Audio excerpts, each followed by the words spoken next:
Welcome back to Behind the Caution Tape. I'm your host, CrashLit. This is a special episode that we got going today, and I'm honored to be joined by USC football alum and current Rams offensive lineman, Justin Dedich. You can follow him at Justin_Big Daddy on Instagram. Justin, welcome to the show. It's an honor to have you. Yeah, thanks, Crash. I appreciate it, man. How are you doing today? Good. Just got done with some yoga, so I'm a little tired, and it was hot. It was like hot yoga, so but yeah, I'm good. Sorry. I've So, done one of those, but definitely fun. So let's get right into this. let's do it. So, what got you into football, and how old were you when that happened?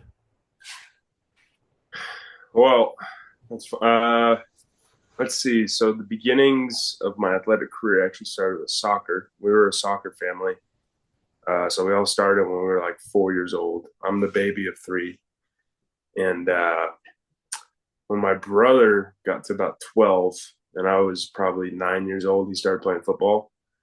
And so that's when I was kind of like, oh man, like I want to be like my big brother. I want to go play some football because soccer was fun and all, but I was starting to get a little bigger. I was like, Dad, Mom, I think whenever I get up to Billy's age, 13, 14 or whatever, I want to try football. And they're like, yeah, let's do it. So I started then. I started playing for my middle school team. Um, and I was actually like a big defensive player. I was playing defensive end and a little bit of O line. Actually played some middle linebacker.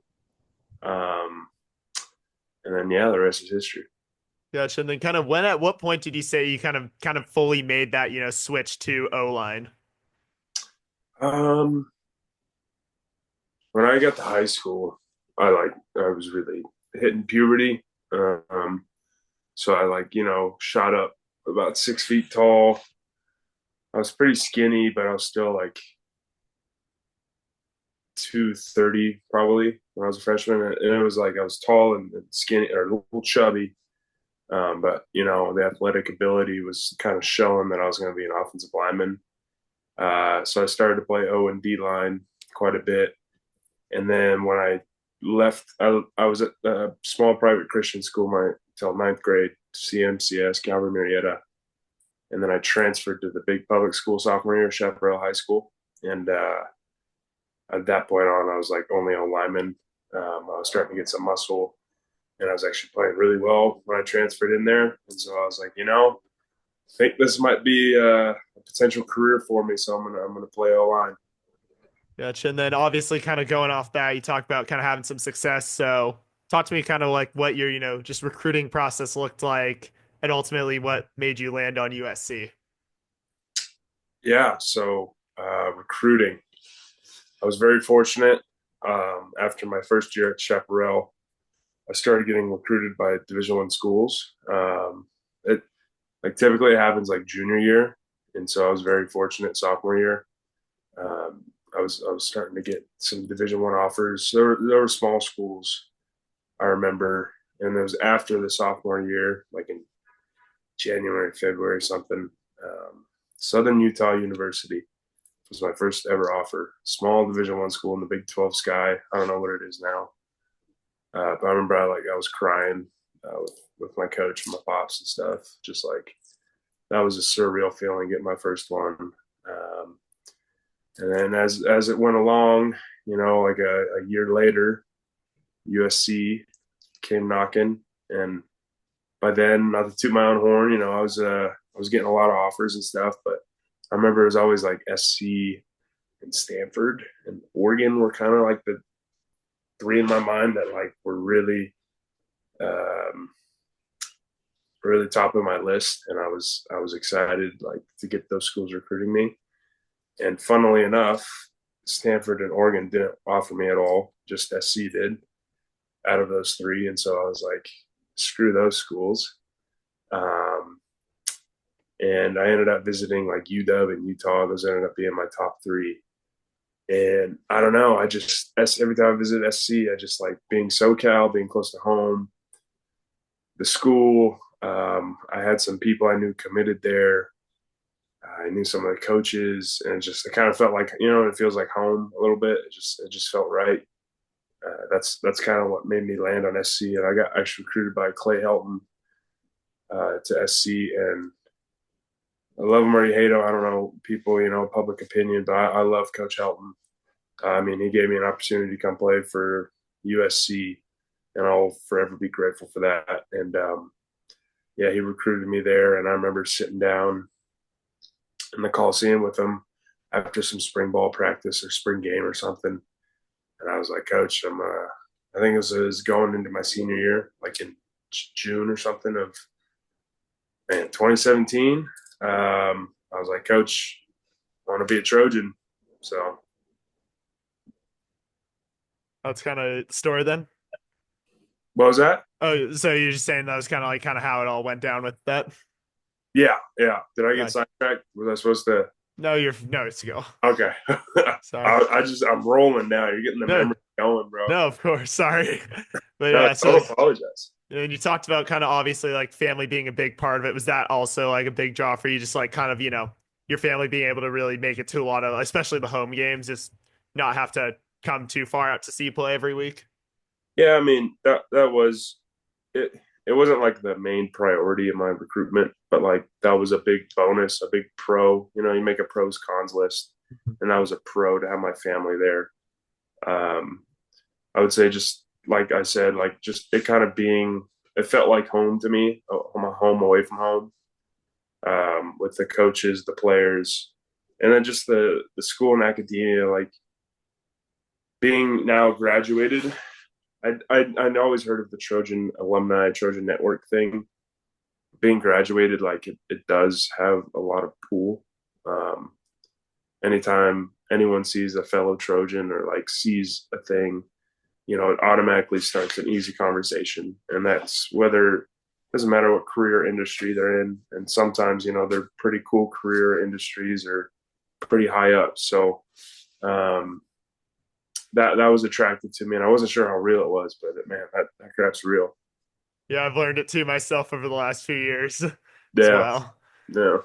And then obviously once you got to USC, it was definitely, I mean, at least kind of definitely gotta say interesting areas. I mean, you played for two head coaches and an interim head coach for for dur for like during your 6 years at USC. So kind of how did those experiences kind of differ and how were like kind of, just the styles of, Clay Helton, Dante Williams, even all count him in there for that year he was running the program for the most part, and then Lincoln Riley. Yeah. I mean, um, we had some interesting times. So sorry, kind of backtrack, I guess. When I committed to, SC was kind of on the top. They won the Pac-12. They beat the year or two before they had beat Penn State in the Rose Bowl.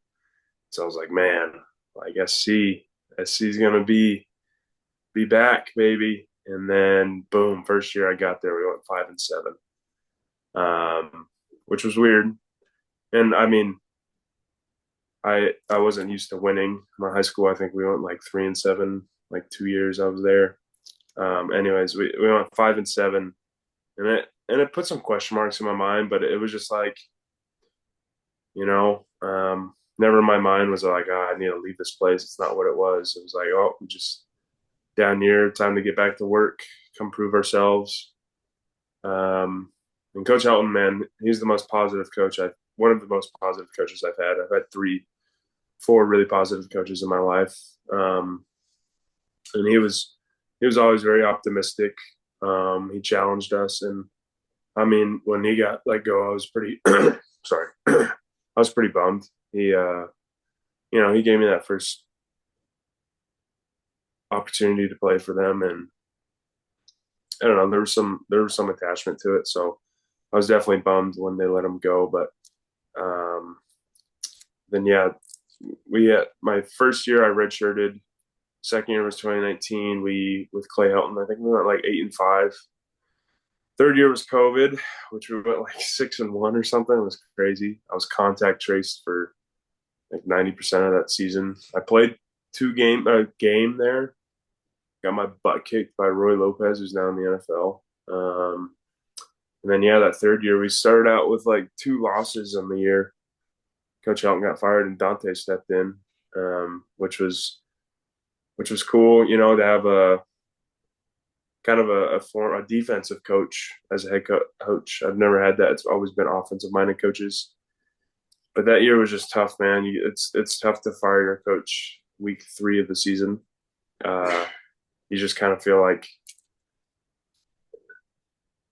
the department, the athletic staff has given up on your team a little bit, like, and it was probably it was definitely rock bottom of my time at SC.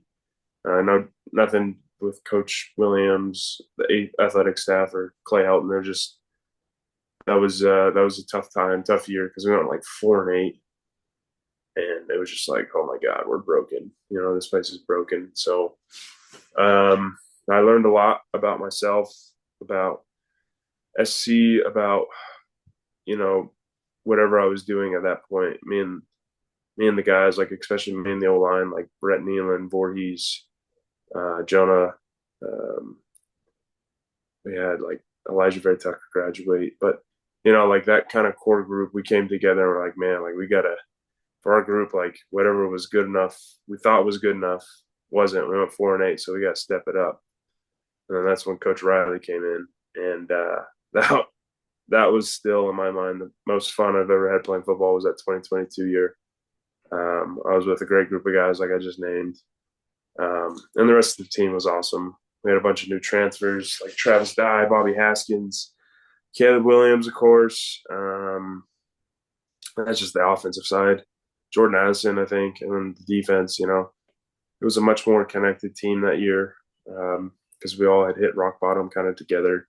You think about it, like we, the guys who stayed from the 4-8 year were at rock bottom. Usually, kind of at the time. I mean, when the portal in like 21, 22 started, it's a different beast now because now it's all about the money. But like most of those guys had hit rock bottom at their programs, or something happened with a coach or something. It wasn't just about getting the money. And so that kind of unified us as a group. And then not to mention, Coach Riley being a phenomenal coach, a phenomenal players coach. People don't understand what it takes to win. That guy does. He's one of the hardest working coaches I've ever met in my life. But at the same time, he builds a good culture because there's many examples of winning teams who have bad cultures, or there's just low motivation to work. It's a work out of a fear mentality rather than a work out of happiness mentality. And working with Coach Riley was definitely like a happy period because he pushed us to excel, but it wasn't by mother effing us or cursing us out. It was by respecting us and put like, I guess, expecting us to put our best forward, and we wanted to because he took care of us so well. And yeah, so that was kind of my SC career with those 3 coaches.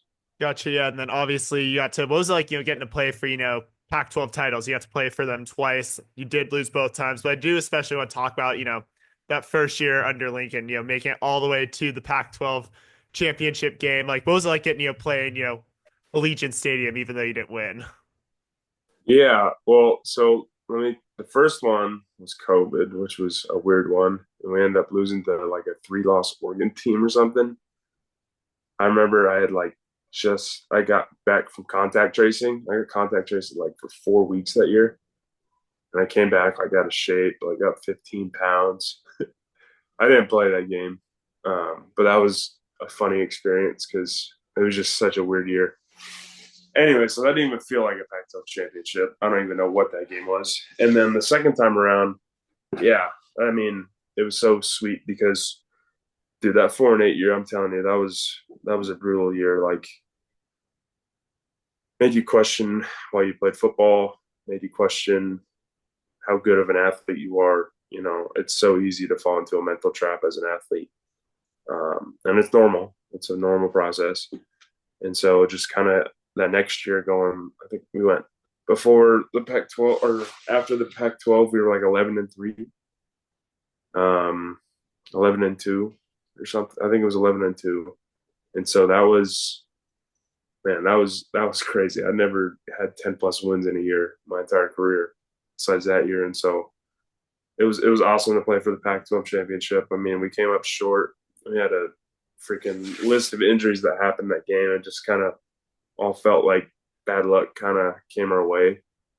I remember like Voorhees was out, Brett was out, Bobby got out, freaking Caleb like screwed up his hamstring, and it was just kind of like we just kind of had bad luck in a sense.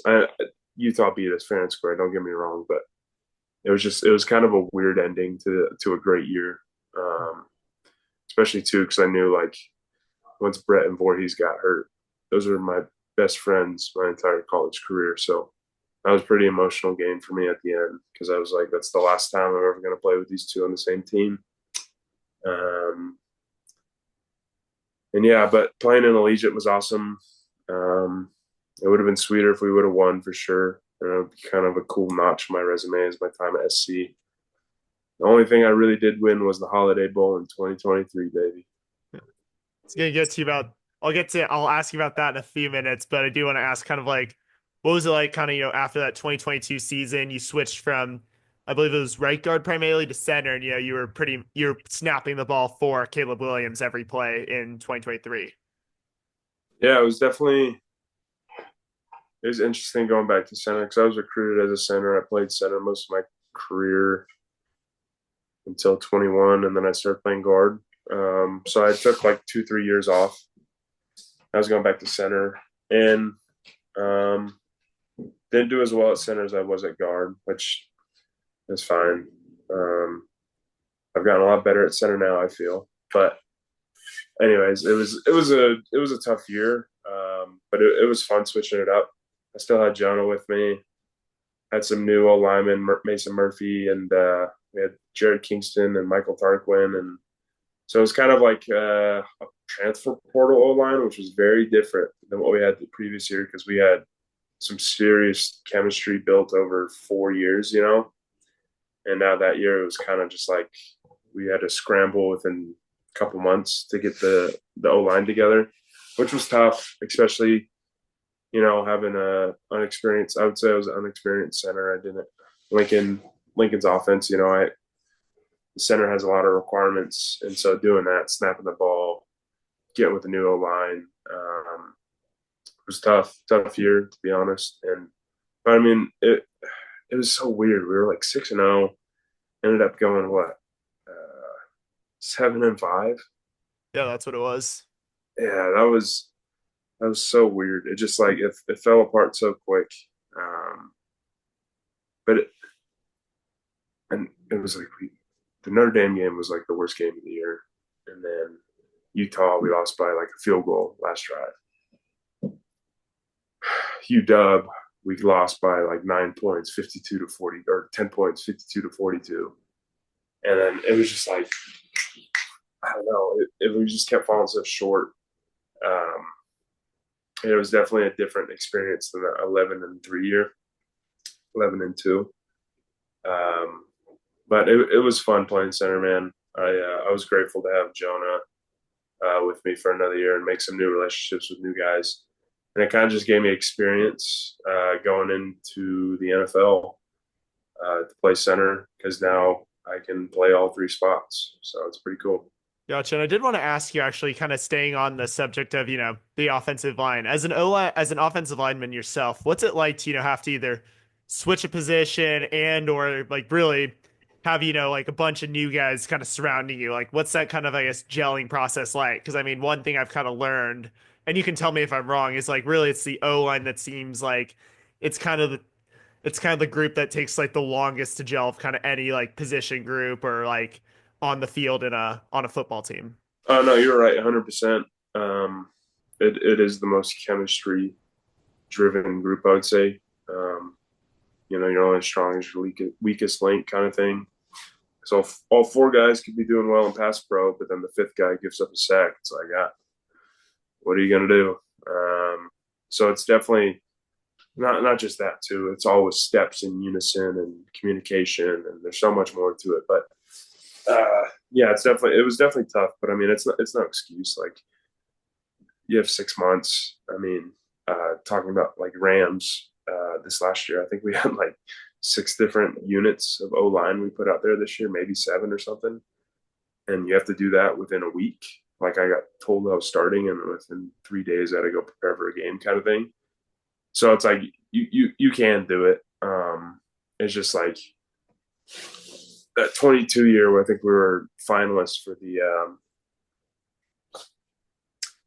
oh my gosh, Joe Moore, or what is it called? The best O line in the country. Do you know? Sorry. Oh, that award. Yeah, the Michigan and UW weren't this last year. We were like Gotcha. finalists for it, and that's like that kind of shows you how 4 years what it'll do for you, you know. Well, one Uh, thing I did observe is even before Riley came in was definitely you guys had all been there. You'd played with each other. You knew each other. You trusted each other. So I have to think that certainly helped with your yeah, chemistry coming into that 2022 year. yeah, for sure. And the like you said, like communication was the biggest part, and we could like blink at each other. I mean, you have three centers on that whole line, me, Brett, and Jonah, and like so we all knew what was going on. Big part of centers like seeing the defense kind of as the play starts, and so we were pretty good at understanding what was happening and what was coming. And so that was like the sweetest it ever felt to play O line. Uh, and no disrespect to like any other years or anything. It was just like I don't know, like whatever we did that off season and whatever we did during the year, like it worked, and it just made it so much easier to play for, like free and have fun and just freaking pancake guys and stuff. So I mean, I can't really speak for anyone. Obviously, I can't speak for anyone on the team, but as a fan, that was definitely probably like a really special year to, get to go to the Coliseum every week and, just see you yeah, guys just dominate. So, and I yeah, think especially because like that was really like, I didn't really get into USC sports until I got here. And then just, that second year, just how special that year was really incredible. yeah. It helps too when you got the freaking Heisman Trophy winner behind you. So Yeah. that Well, makes it a lot uh, better. what was it And, like getting to, play with Caleb actually just on that subject? yeah, it was awesome. I mean, one thing to mention since we're on the Heisman thing, first quarterback to ever bring his O line to the ceremony. So that was like, God, like that. Like all these people, they talk about Caleb, good or bad. Usually, I hear most of the bad stuff, and it's like whatever. Like I don't even entertain it. Like I know who that guy is. He fought for us to go to the Heisman ceremony, or he wasn't going to go type thing, which is freaking awesome. Like no other guys like that. That's just his off the field stuff, and on the field, like uh, we called him like Houdini. Like he made it happen. He was here. He was there. He was throwing the ball downfield. He was breaking tackles. That kid was freaking unbelievable to watch. I just remember, like in practice, he would make the most ridiculous throws off one leg, rolling out to the right with a moving receiver, just a dot, and you're just like, you can't.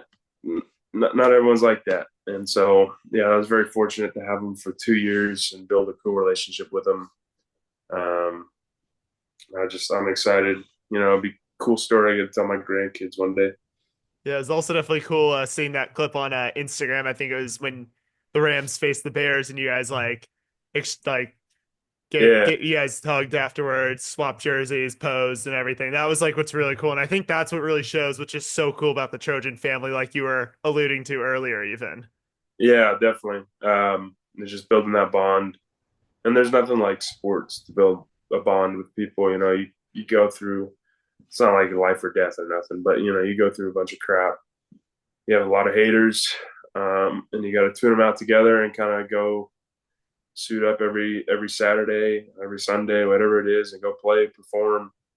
And so it's a very unifying experience. So yeah, I'm glad that I could call Caleb, a brother, a friend, along with many other Trojans before and after. And then I do want to go back to the 2023 campaign. What did you just learn about yourself during that, especially like as you mentioned, like the second half of the season sort of fell apart? Yeah, myself. Oh man, I was definitely a tough year. Like just mentally, like I coming back for that last year. I was so much older than a lot of the guys in the locker room and stuff, and a lot of my close friends left, and so it was definitely a weird year, weird experience. So I had to learn to play, with young cats, and mistakes are going to be made. You can't get frustrated at your teammates. Kind of learned to become I used to think there was this idea of leadership and how it was supposed to be kind of strict, whatever. I think I learned a lot about myself that leadership doesn't have to be that way. It can be like a comforting experience, a supportive way. And so even though we were losing, I kind of learned how to change up the leadership style. And I also had to learn, that was kind of the first time I felt like I didn't perform as well as I expect myself. So I had to learn to pick myself up every week and go back to work and, try to be better than I was the previous week. All right. And then what made you decide to play in the Holiday Bowl? Because that could have been a game you easily could have, opted out of. No one would have blamed you. What made you just decide to play? And then how did it feel to, just get to, end your college career with a victory?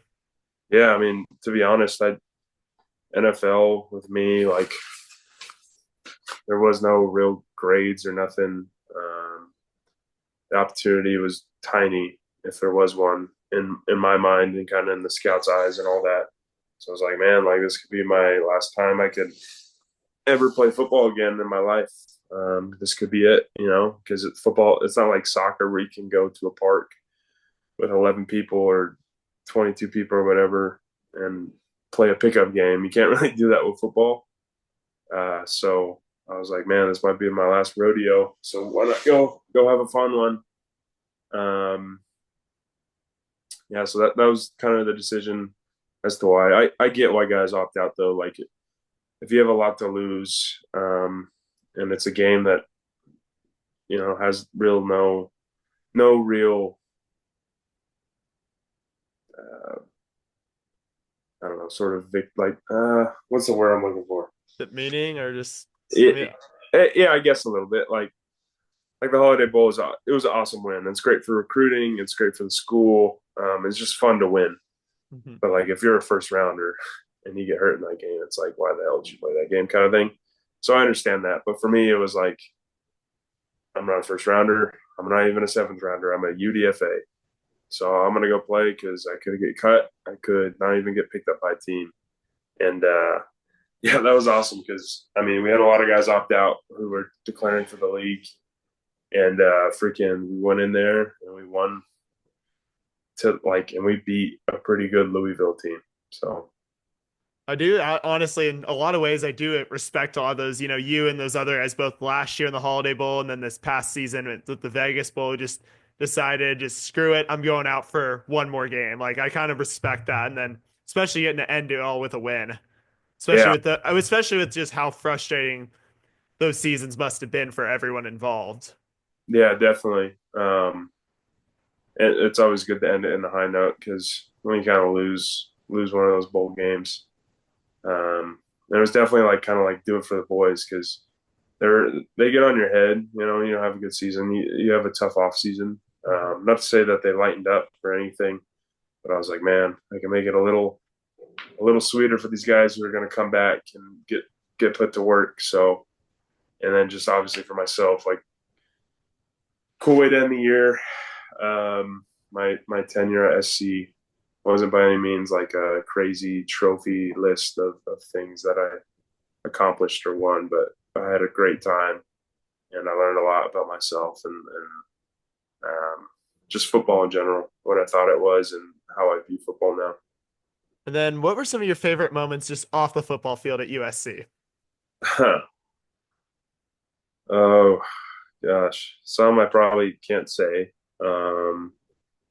but let me think. I remember the 21 year going into the 21 season and like the 22 season, kind of that group of O linemen and even other positions like Ben Griffiths, Eric Krumhoek, like uh, we had a good group of guys that we were older guys that would bring some of the younger guys, and like every weekend in the summer, we would just chill at somebody's house and hang out, crush a few cold ones, have some food, grill ins, jump in a pool, stuff like that. And that's the stuff that's good for team bonding. Builds relationships, builds culture, and that was the fun off the field stuff. Obviously, the worst off the field stuff is class. Sorry, I gotta say it, but class is freaking. It's tough after you got like 5:30 a.m. weights on a Friday. You got to go sit through 4 hours of lectures, and you're just like, "What? I'm falling asleep. I'm not learning nothing." Sorry to speak the truth on the podcast, though, Crash. Hey, hey, that's what. Hey, that's what it's here for. It's like, hey, whatever you want to tell me, like I'll take. Yeah. Uh, Uh, uh, Even regular students probably feel the same way. well, I mean, also just a school like USC, it's one of the best schools in the Yeah. country. So it's like even just it makes it even more impressive, Justin, honestly, like seeing you just not just do football every week, but then also just, you're going to class and then you're having, be Yeah. a regular, be a student on top of being an athlete. Yeah. And like, uh, I did the human biology too for undergrad. Not saying I did well. I did it. I got my degree, but I definitely put a little harder on myself because I was freaking having to go to chemistry and all these other sorts of stuff. And oh man, that was not the bright. I would go back and I would change it for sure, but I loved it. It was fun. Some other off field stuff, man. It was just that. It was those summers. That was honestly the coolest thing. Building relationships with the teammates. Um, yeah, gosh, Gotcha. yeah, Yeah. And then and then you were saying, did you get your undergrad in human biology? Is that what you got? yeah. Undergrad in human bio, and then minor in business administration, and then ding ding ding. When you do 6 years, baby, you can get a master's. So I got a master's in dietetics. Nice. Yeah. I was just curious about kind of what you studied too, because I feel like often like to hear like to ask a little bit about the student side as well. Yeah. But no, I It, do. Sorry, what were you gonna say? no, no, go ahead. Go ahead. I didn't mean to cut you off if you finish. Um, yeah, I was just yeah, I was gonna say like 6 years. It's a lot of school, so you get pretty tired of it by the end. I'm But only 4 years through and I'm like, all right, I'm like ready to graduate. yeah, you got the senioritis already. Oh, I mean, it's more just like I'm just trying to keep myself in position for, the right opportunities. So, kind Yeah, of, obviously stay on top of my schoolwork as well as, all my other stuff I'm doing, including yeah. this. Like, this is part of like, I guess, stuff I'm doing to help Hey, further my career. yeah, you're doing a good job though, bro. I like Thank this. you. Like, I like the background too. Thank you. Yeah. Just anytime I go to games, they have posters. One that I think, yeah, you're on there somewhere on there, like one of them. 23, baby. Yep. I Can you see see that it? one. Yep. Yeah, and I have the then 22 one, but it's off to the side, so you can't see it. oh, that was the best year. I know. It's just kind of where I put them up as, I got them. And I'm Yeah. starting to run out of room. No, I see a good section. Yeah, well, up there, but, it's Yeah. but you get the idea. It's like Yeah. that. But, No. anyways, back to you now. I want to ask you about kind of like how you prep for the NFL draft and what that whole process was like. I know you mentioned like you're even wondering, like, would you even, get the opportunity? Yeah, I mean, at the end of the day, it's like going into it, I knew there was low expectation, but I was kind of like, screw it. Like, I can look back in 10 years and be like, why didn't I take that opportunity? I could be working some normal job. So I was like, you know what? I've gone this far. I'm going to try. I'd rather get told no than tell myself no and give up on myself. So I went to New Jersey because I was like, I need to get out of SoCal. I've been here my whole life. I need to go see somewhere else. And so I went to Jersey and trained for like 3 months. Did like the whole pro day prep and all that. It was cool. It was like, I felt like Rocky Balboa. It was like snowing outside. I was like, what was that, Rocky 4 or something, when he's like in Russia and it's like he's in the snow, like training. That's how I felt. I was out there training, doing just getting my body right, getting healthy, and the pros is definitely a lot different than the amateur level for working out. You get a lot more off time, you get a lot more time for your body to rest and recover and all that. So it was an awesome experience, and went into pro day, did pro day, didn't hear much, and then right uh, after the draft, it was like UDFA opportunities, and I ended up staying in SoCal and signing with the Rams. Gotcha. So what was that kind of like, when like they offered you pretty much, or how did that kind of work? Like just the UDF undrafted free agent thing. UDFA, I would compare it to like a preferred walk-on kind of college. So it's like you're getting the opportunity to try out, to make the team. You're not even guaranteed a spot on the team. You're just because after the draft, right? You go from a 53 man roster to a 90-man roster. So you have a 90-man roster for a couple months until August. And then in August, you got to, or August, September, really, you got to cut that 90-man roster back to 53. So it's like I was a part of the 90 and I had to work all the way to 53, um, which doesn't happen for many people. I actually initially wasn't a part of the 53-man roster. I got put on practice squad. So basically, you get 16 practice squad, and they just go around. You don't really travel to games or nothing. You just kind of practice. You're there as a body to give a good look and develop, more importantly, and just kind of be ready for if injuries happen or something, they call you up.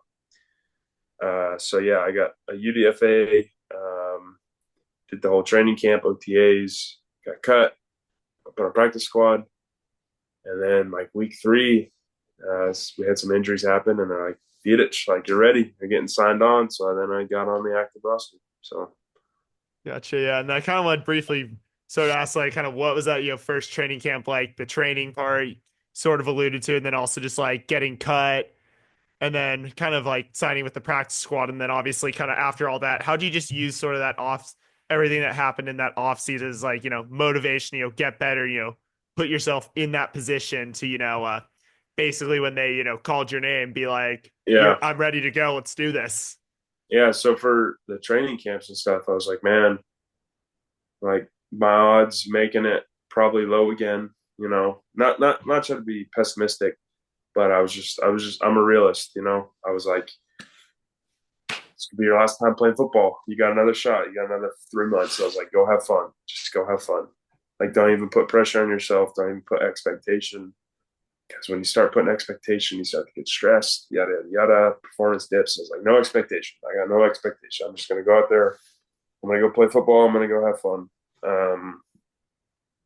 And that's what I just kept doing, man. And I was also like, I would put it neck and neck with the 22-year. I was just having fun. I was playing in the NFL with the NFL logo. I got into the preseason games, um, which are awesome because there's like no expectation to win or lose, and you just run plays on live television. And so that was freaking sweet because I was playing with the NFL logo. Didn't even think I would be able to get there. And yeah, so I was just playing ball, having fun, and I was doing pretty well. And it didn't go unnoticed because they kept me around. And so yeah, I got cut, but when they cut me, they're like, hey, like we want to put you back on practice squad.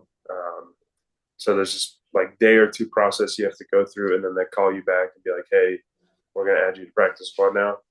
So it was reassuring to hear though when I got cut, like they still want me around. So I was like, man, like what? I was just having fun playing ball, and they want to keep me around. I'm a 6'2" lineman, 295 pounds. Like measurables aren't there, yada yada yada.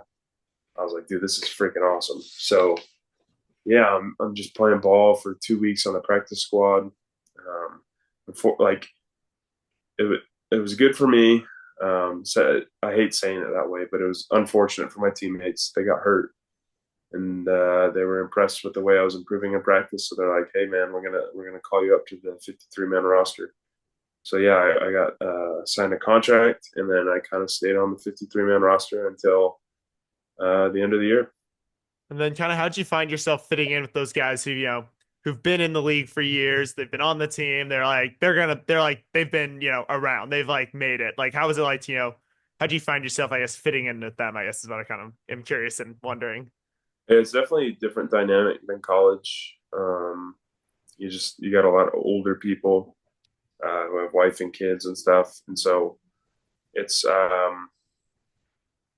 don't know, it's just a professional environment, and so that was kind of interesting to navigate year one because after work, you're not going to the dorms and hanging out and stuff. Guys got to go home and take care of their kids and whatnot. But not to say like it's work at the end of the day. It's kind of work. So you go in to do your job, you mess around with each other, you have fun, and so that was cool. Getting to work with guys that played in 2015 in college or whatnot. 20 like some guys were like 2011 their first year. Matthew Stafford came out in 2009 draft, so it was cool to talk about the changes of football, the guys they've seen in the league and the college. So from that aspect, it was awesome. Like I love the older guys. They're so cool. There's so much to learn. There is wisdom in age, but you're not you're not going and hanging out all night with the guys. Like they got kids, they got families. So um, and I'm starting to get older now, so I guess all that stuff isn't as appealing to me. Yeah. It's Uh, real life, pretty much. yeah, it's real life, and at the end of the day, guys get cut every week, so you got to be on your shit every week. Sorry for the language. It's You got to be fine. Don't worry about it. It happens. you got to be on your stuff every week because come Tuesday, shoot, any day of the week you get cut. So business first, and then the rest is Yeah. rest. And then talk to me what it was like to, start an NFL game and, for the Los Angeles Rams. Let me just say the full name so, really get just Yeah, yeah. To and go then back to get to play with Matthew Stafford. yeah, it was like I was saying like for training, I was like, man, I need to get out of SoCal and like go experience somewhere else. And then I end up freaking going with the Rams in SoCal. I can't leave this place, Crash. Can't Yeah. leave it. I mean, it must be nice because then you get more support from family. I guess that must be bonus in that regard that Yeah, they can keep makes it easy for them to still support you. yeah. And I had no like expenses on car. I had all my stuff. I didn't have to ship out. I could just drive it up. Um, all that stuff, man. I watched some of my teammates. It's a bummer. They don't bring much with them because you got to move it all the way across the country, and then after the season's done, uh, they got to move it back. So they don't even bring it, because it's just such a hassle. Anyways, what was the it was about starting? Yeah, starting for the just getting to start for the Rams and play with Matthew Stafford. Yeah, that was an interesting week because it was right after the bye week, and I was having a good bye week. I was with Tilly. We were in um, Carmel Bay. Went to go hang out up there for a couple of days, just kind of get away from it all. We were having fun. We were drinking a little bit, doing our thing, and then so I came back a little heavy, and then they're like, "Hey, Dedich, like you're gonna start for us this week." And I was like, "Oh no!" So I went and like sat in the sauna for like 30 minutes a day that week just to get out all the bad stuff from my body. But dude, that was an unreal experience. I remember I didn't even tell my parents because it was a home game against the Raiders, and my parents went to every home game. So I was like, you know what, like I ain't even gonna tell them. I'm just gonna walk out there, and they were pretty stunned. After the game, they were like, "What the heck? Like you jerk! You didn't tell us anything." Um, and yeah, I got to play my first snaps of football in the NFL, which was like meaningful snaps, not like preseason snaps with Matthew Stafford and Kyron Williams and Rob Havenstein and Alaric Jackson and all these greats in football. And so I was very humbled and very excited for that opportunity. Um, and it was kind of the same. It was weird, dude. My mentality on football changed because I used to put so much expectation and pressure on myself. And then after this year, it's just kind of like, dude, just go have fun. And it was the same in that game. Like, I was just like, dude, just go have fun. Like, you're a UDFA. If you don't do well, you're okay. You're a UDFA. And so it was kind of nice having that UDFA chip on my shoulder because you talk to like some first rounders and second rounders and stuff, and they're like, there's a lot of pressure on you to do well, because they put so much money in you. And for me, it was like, they don't got much money in me, so why not go? Why not go prove myself? Why not go show these guys wrong and go have fun at the same time? So it's a kind of, sort of playing like sort of, I guess, that underdog mentality has kind of just helped you just, I guess, enjoy the game, I guess, in some ways. Yeah, exactly. You feel like you lose it. Like that last year at SC, I felt like I lost it a little bit, the joy. Just like I was so down on myself, not playing as well as I could. And so having this experience this last year, I was like, man, like I'm never going to do that to myself again. I'm just going to go have fun and play. And that's what it happened. We ended up winning the 3 games I started. And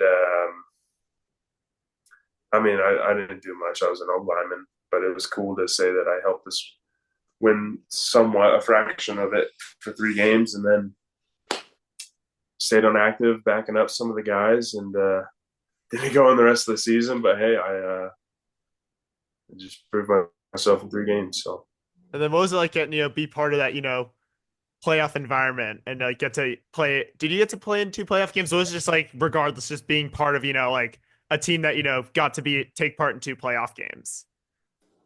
yeah, that was cool. Like when we won the division and stuff, we started the year out 1-4 to winning the division to winning a playoff game to going to the second playoff game. It was just like, man, like this team is so cool. Like never once did we get down on ourselves, say we can't do it. We just kept doing it and kept plugging away each week. Um, and yeah, it was cool. The first playoff game was weird because we went to Arizona. We with the fires and stuff. That was very unfortunate. We had many teammates who had no power, had to evacuate. Um, it was kind of a hectic week, and like, dude, I remember that week. Sorry, I'm getting sidetracked, but we're on the practice field, and like, you can see kind of the hill where everyone's houses are, and that was kind of untouched, but it was still evacuated because it was in the wind zone or whatever, the red flag zone.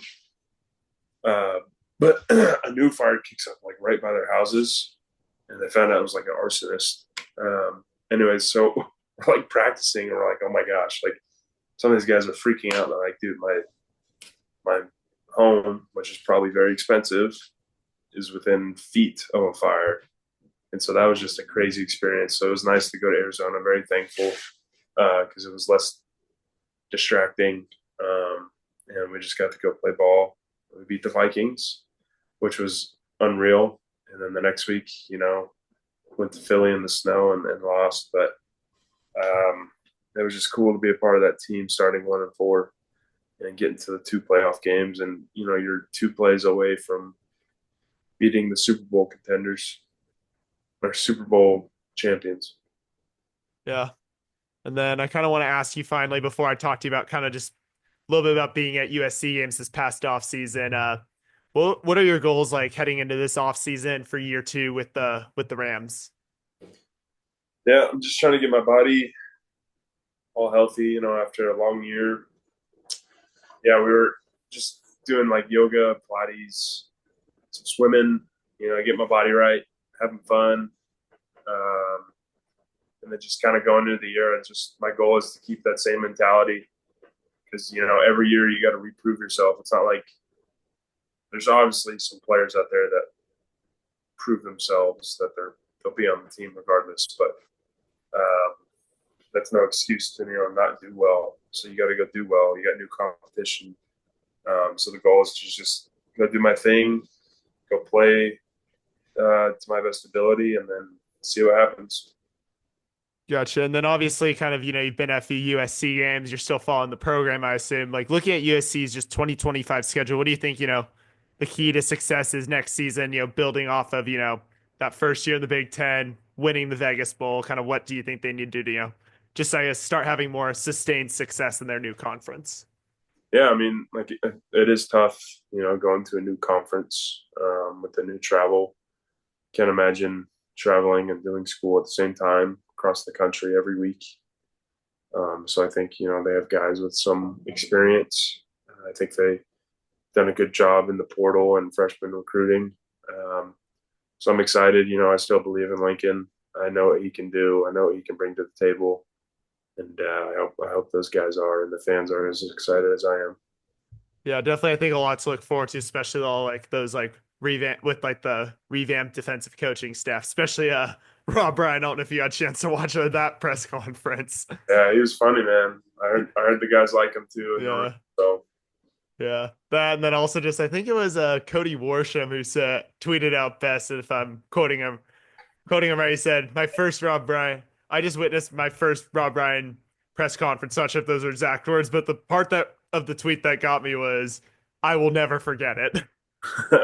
it's like the Mike Leach. He reminds me of like the Mike Leach press conferences where it's just like, it's just some uncanny stuff.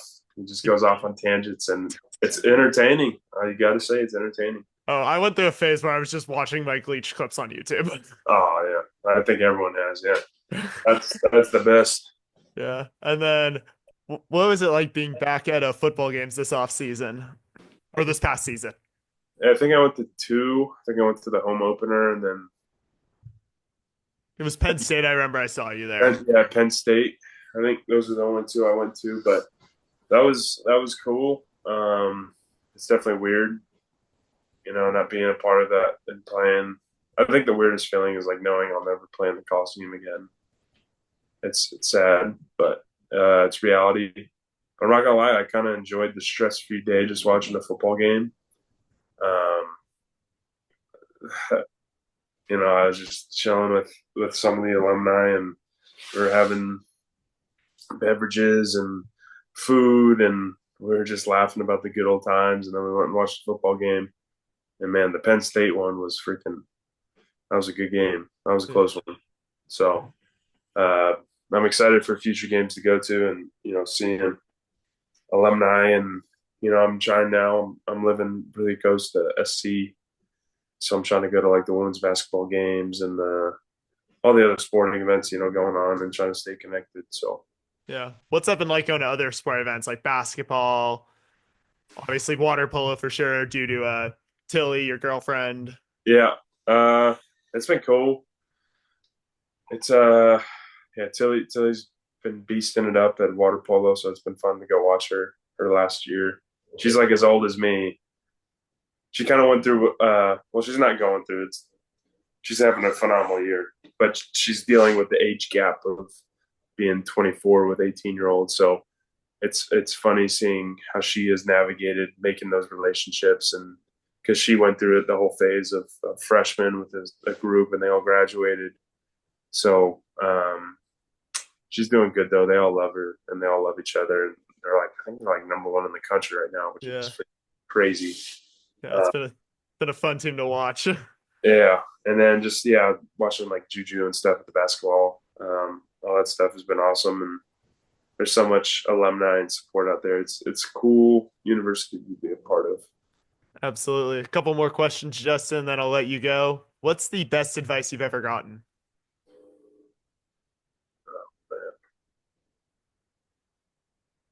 Is this just any advice, or is there a theme?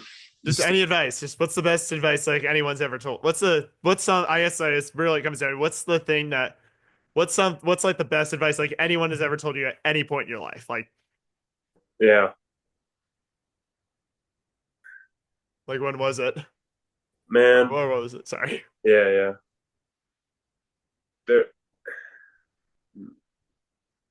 trying to think of a better one to say. Um, I guess there's two. There's one, you know, uh, it's to never be so self critical on your, or never to be. Um, you're always your hardest critic, so don't be as hard on yourself. Don't give yourself unreal expectations because it just kind of leads to disaster, depression.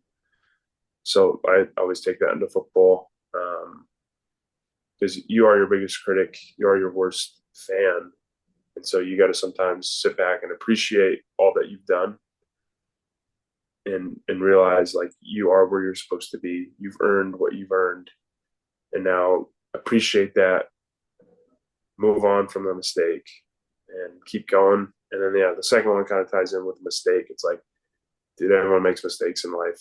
Uh, it's you don't dwell on the mistakes. You look at the positives and you move on.